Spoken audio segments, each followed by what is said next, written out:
Sir मेरा question ये है कि आपने एक सेशन में कहा था कि never be victim of your own expectation, but what if अगर आप दूसरों के एक्सपेक्टेशन के विक्टिम बन रहे हो। जस्ट मैं अगर एक एग्जांपल कहूँ इस चीज़ को, तो आप अपनी लाइफ में कुछ ऐसा डिसीजन लेते हो जिसमें आप पहले अच्छा कर रहे थे बट अभी आप उससे अच्छा नहीं कर रहे हो, तो उसके बिहाफ पे लोगों का जो जो आपके साथ रहते थे, जिनके साथ आप मतलब आगे फ्यूचर भी देखते थे, उनके जो थॉट्स हैं वो चेंज होने लगते हैं आपको लेके। तो अपने आप के लिए तो हम कर लेंगे बट सामने वाले के लिए क्या करें? आई अंडरस्टैंड कि आप बहुत सारी बातें शेयर नहीं करना चाहेंगे कैमरे में, but I am just assuming, मैं अज्यूम कर रहा हूँ, मैं सही भी हो सकता हूँ, गलत भी हो सकता हूँ, कि आप कहीं पे जॉब कर रहे थे, फिर आपने जॉब छोड़ दी, अब अपने बेस पे या तो कुछ करने के बारे में सोच रहे हैं या अपनी इंडस्ट्री आपने चेंज कर ली और कोई और जॉब कर रहे हैं। Yes sir, correct. अब इसमें क्या दिक्कत होती है कि पहले वहां पे एक पर्टिकुलर अमाउंट आ रहा था आपके पास में, अब वो अमाउंट तो आ नहीं रहा है। अब हो सकता है वो अमाउंट बिल्कुल ही कम हो गया है या बिल्कुल ही ऑलमोस्ट जीरो हो गया है। Yes sir. And I hope कि आपके पास में इतनी भी सेविंग्स नहीं है कि आप अपने जो पुराना लाइफस्टाइल था उसको सस्टेन कर सके। तो कहीं ना कहीं आपको अपने खर्चे को कम करना पड़ रहा है। Yes, और उसके लिए आपको अपने घर में बात करनी पड़ रही है कि देखो आपके सपोर्ट की जरूरत है, क्योंकि अगले 3-4 महीने तक या 6 महीने तक या 1 साल तक मैं अपना कुछ करने के बारे में सोच रहा हूं और हो सकता है रिजल्ट आने में थोड़ा टाइम लगेगा, तो 1 साल तक थोड़ा सा एडजस्ट कर लो। Yes sir. लेकिन वो सामने वाले लोग एडजस्ट करने को तैयार नहीं है। वो लोग कोई भी हो सकते हैं, पेरेंट्स हो सकते हैं, वाइफ हो सकती है, बच्चे हो सकते हैं, व्हाटएवर इट इज। तो एक आंसर तो ये हो सकता है आपके इस क्वेश्चन का कि इससे फर्क नहीं पड़ता है कि दुनिया आपके बारे में क्या सोचती है, आपको अपने लक्ष्य पर फोकस करना है, आपको अपने गोल पर फोकस करना है और भाड़ में जाए दुनिया। ये हो गई थियोरेटिकल बातें, बिना समझे कुछ भी बोलने वाली बात। बट अगर इस प्रॉब्लम को मैं समझूं दूसरी साइड से, कई सारी लेयर्स हैं, अगर उसको हम एक एक करके देखेंगे तो हमको समझ आएगा कि उनके स्टैंड पॉइंट से क्या दिक्कत आ रही है। देखो क्या होता है कि लाइफ में एक पर्टिकुलर कंफर्ट जोन होता है हर एक इंसान का, और जब उसको उतना मिल जाता है जितना उसको चाहिए था तो वो उसका हक बन जाता है, आप उसको कम नहीं कर सकते। फॉर एग्जाम्पल, आप में से कितने लोग जॉब करते हैं?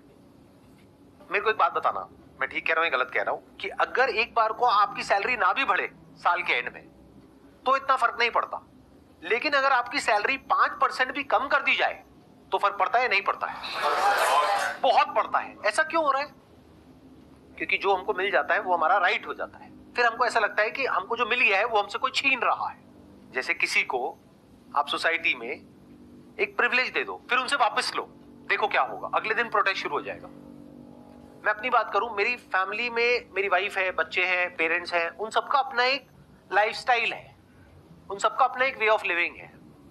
अगर मैं उसको बिना छेड़े कुछ भी करता हूं तो उन्हें कोई फर्क नहीं पड़ता है, बट अगर मैं उसको छेड़ देता हूं फिर कुछ करता हूं तो फर्क पड़ता है और पड़ेगा।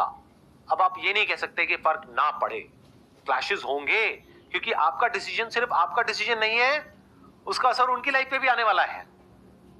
सो अब होता क्या है कि जब हम अपने बेस पे कोई डिसीजन लेते हैं तो हम क्या एक्सपेक्ट करते हैं कि सामने वाला जो इंसान है, वो आपकी वाइफ हो सकती है, आपके बच्चे हो सकते हैं, आपके पेरेंट्स हो सकते हैं, वो सब हमको समझे और हमको सपोर्ट करें। बट ये एक्सपेक्टेशन क्यों है हमारे अंदर? वो क्यों करें आपको सपोर्ट? आपका वो डिसीजन गलत भी तो हो सकता है, और ये भी तो हो सकता है आपके उस डिसीजन की वजह से सिर्फ आपकी लाइफ खराब नहीं होगी, आपकी वाइफ की भी होगी, आपके बच्चों की भी होगी। तो वो प्रोटेस्ट क्यों ना करें? अगर आप उनको कह रहे हो कि आप थोड़ा सा कॉपरेट कर लो अगले 1 साल के लिए, तो वो क्यों करें कॉपरेट? ये सुनने में थोड़ा सा अलग है बाहर की दुनिया से, तो आराम से सुनना, ठंडे दिमाग से सुनना, नहीं तो समझ नहीं पाओगे जल्दीबाजी में।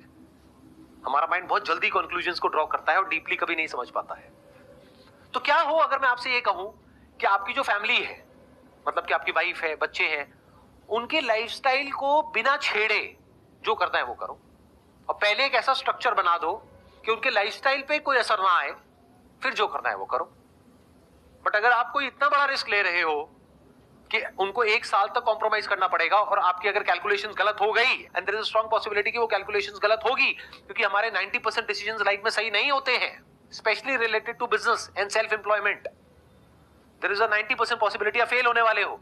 तो आपकी कैलकुलेशन ये कह रही है 1 साल बाद सब कुछ ठीक हो जाएगा, ये भी हो सकता है कि 1 साल बाद सब कुछ और बुरा हो जाए उससे जो अभी है। अब क्या करोगे और वो क्या करेंगे? तो अगर वो प्रोटेस्ट कर रहे हैं तो हो सकता है आपके भले के लिए है, लेकिन आप समझ ही नहीं रहे हो। यानी कि अगर आपके पेरेंट्स आपको कह रहे हैं कि ये काम मत करो, इसमें बहुत रिस्क है, और आप कह रहे हो नहीं तुम मुझे समझते नहीं हो, जनरेशन गैप है। मैं कह रहा हूं कि ये काम बहुत बढ़िया है। चलो माना आपके पेरेंट्स को समझ नहीं आ रहा वो काम क्या है, आपको समझ आ रहा है क्या? आप एक्सपर्ट हो क्या उस काम के? किसी एक्सपर्ट से राय ली है आपने? नहीं। आपको लगता है कि काम चलेगा, नहीं चला तो लाइफ में हमेशा ऐसे आगे बढ़ो कि जो पुराने स्ट्रक्चर्स हैं उस पर कोई असर ना आए, वो इंटैक्ट रहे, और नए स्ट्रक्चर्स बिल्ड करते चले जाओ, तो कोई दिक्कत नहीं है। फॉर एग्जाम्पल, मैं ये काम कर रहा हूं, अगर इसकी वजह से मेरी फैमिली की लाइफ पे कोई असर आता है तो उनके पास में राइट है कि वो मेरे को बोले कि क्यों कर रहे हो, बट मैंने तो उनकी लाइफ में कोई छेड़खानी नहीं करी, तो क्या उनके पास में राइट है मेरे को कुछ भी बोलने का? नहीं है। मैं कह रहा हूं पहले जो आपका लाइफस्टाइल था आज उससे बेटर है, मैं उसको कम नहीं कर रहा हूं, लेकिन अब आप मुझे रोक नहीं सकते वो करने से जो मैं करना चाहता हूं, जब तक कि आपकी लाइफ पे कोई असर नहीं आ रहा है। हाँ, अगर मैं कोई ऐसा काम कर रहा हूं जिससे उनकी लाइफ पे कोई असर आ रहा है, उनके लिए खतरा है, उनको कोई कॉम्प्रोमाइज करना पड़ेगा, या उनकी लाइफस्टाइल खराब हो जाएगी, या उनको कुछ एडजस्ट करना पड़ेगा, तो वहां पे प्रोटेस्ट होगा ही होगा, रेजिस्टेंस आएगा ही आएगा। तो इसको बोलते हैं अपनी लाइफ को डिजाइन करना, इसको बोलते हैं अपनी लाइफ को प्लान करना। तो मैं क्या कहता हूं कि हमेशा जब भी कुछ नया करते हो लाइफ में तो इस तरीके से करो कि पुराना जो स्ट्रक्चर है उसको बचा करके रखो, नहीं तो दो तरफ से फंस जाओगे।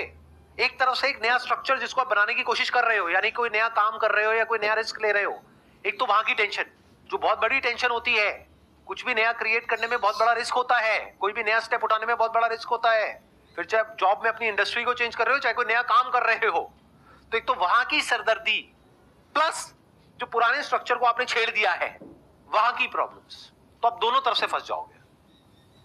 तो अगर आपके घर में आपकी वाइफ या और लोग बोल रहे हैं तो ये बुरा नहीं है, अच्छा है, या पेरेंट्स आपको बोल रहे हैं तो अच्छा है, और पेरेंट्स हर चीज में आपकी हाँ में हाँ मिला रहे हैं, तो there is a strong possibility कि बच्चा बिगड़ जाएगा।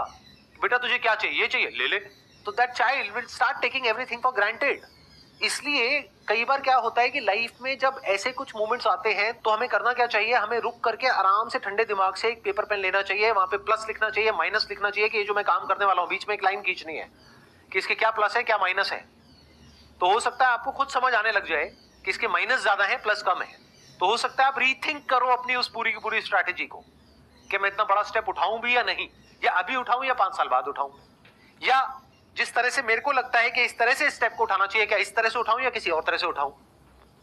देखो होता क्या है, हम सबका जो दिमाग है ना वो बहुत ही नैरो है, डोंट माइंड इट, मतलब बुरा मत मानना मेरी इस बात को सुन करके, बट एजुकेशन सिस्टम ही ऐसा है और हमारी सोसाइटी का स्ट्रक्चर ऐसा है कि हमारे माइंड को इतना नैरो बना दिया गया है कि हम ब्रॉडली सोच नहीं पाते हैं।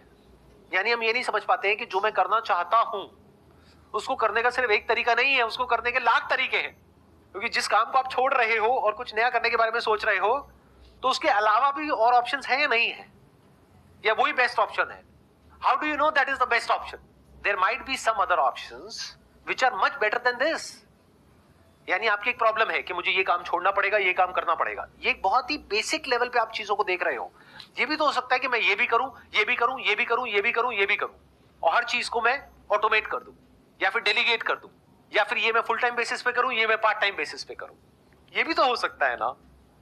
जैसे आप लोग मेरी वीडियोस तो देखते हो, मेरी बातें सुनते हो, लेकिन कभी भी डीपली समझते नहीं हो कि मैं क्या बोल रहा हूं। बल्कि ये भी इंपॉर्टेंट नहीं है मैं क्या बोल रहा हूं, बल्कि ये देखना चाहिए कि मैं क्या कर रहा हूं। यहाँ पे आते हो और आकर के मेरे से क्वेश्चन पूछते हो कि सर क्या हो रहा है ना कि जब से आपकी स्पिरिचुअल वाली वीडियोस देखी हैं तब से हमारे माइंड में ना एक डाउट क्रिएट हो रहा है कि अब हम स्पिरिचुअल रास्ते पे चले या काम धंधे के रास्ते पे चले। क्या बेवकूफों वाला सवाल है। क्या मैंने दोनों में से किसी एक को चुना है? क्या मैंने अपनी फैमिली में से और बिजनेस में से और ये जो मैं कर रहा हूं इसमें से किसी एक को चुन लिया है, बाकी सबको छोड़ दिया है? मतलब क्या मेरी फैमिली लाइफ खराब हो गई है, रिलेशनशिप्स खराब हो गई है, या ये करने की वजह से और बेटर हो रही है? सच बताऊं तो और बेटर हो रही है, क्योंकि ये करके मैं अपने बारे में कुछ ऐसा जान रहा हूं। आपको लगता है कि मैं आपको कुछ सिखा रहा हूं, अरे नहीं, मेरा कोई इंटरेस्ट नहीं आप में से किसी को कुछ भी सिखाने में, क्योंकि आप सीख ही नहीं सकते। जो सीखना चाहता है उसको मेरी जरूरत नहीं है, उसके पास में बहुत तरीके हैं सीखने के लिए, वो तो पेड़ पौधों से भी सीख लेगा, जानवरों से भी सीख लेगा। और जो नहीं सीखना चाहता है, मेरे ऐसे 1000 भी आकर के बैठ जाए, कुछ नहीं सिखा सकते उसको। तो मैं यहाँ पे आपको सिखाने के लिए नहीं बैठा हूं, मैं तो सीखने के लिए बैठा हूं। ये सेशंस करने की वजह से क्या हो रहा है, मैं अपने बारे में इतना कुछ जान रहा हूं, इतना कुछ समझ रहा हूं, जिसकी वजह से मेरी रिलेशनशिप्स और बेटर हो गई है। मेरा जो काम है वो पहले से और बेटर हो गया है। काम में जो लोग हैं उनके साथ में जो अंडरस्टैंडिंग है वो पहले से और बेटर हो गई है। हर चीज बेटर हो रही है, तो सब कुछ साथ लेकर के चलने की कोशिश किया करो लाइफ में। आपको सॉल्यूशन मिला आपकी जो प्रॉब्लम थी उसका? सर कभी भी लाइफ में मतलब पुरानी चीज़ों को लेके को छोड़ के हम नई चीज़ें नहीं स्टार्ट करना है हमको उनको ये भी देखना है कि उससे उसकी वजह से किसी का कोई लॉस ना हो, या फिर हम उस रिस्क को लेने के लिए कैपेबल हैं। एंड ये भी देखना होता है कई बार कि क्या उस रिस्क को लेने के बाद में, रिस्क का मतलब यही होता है Yes. कि उसमें फेलियर की पॉसिबिलिटी बहुत ज्यादा है, सक्सेस की कम है, तभी उसको रिस्क कहेंगे। Yes sir. तो क्या फेल होने के बाद में मेरी जो एग्जिस्टिंग लाइफ है वो पहले से बेटर हो जाएगी या बहुत ज्यादा खराब हो जाएगी या Yes. सेम रहेगी? Yes sir. आइडियली सेम रहनी चाहिए, तो आप कह सकते हो कि वो कैलकुलेटेड रिस्क है। बट अगर आपकी लाइफ की धज्जियां उड़ जाएगी उस रिस्क में फेल होने के बाद में, तो वो कैलकुलेटेड नहीं है, अनकैलकुलेटेड रिस्क है। तो never take uncalculated risk in your life.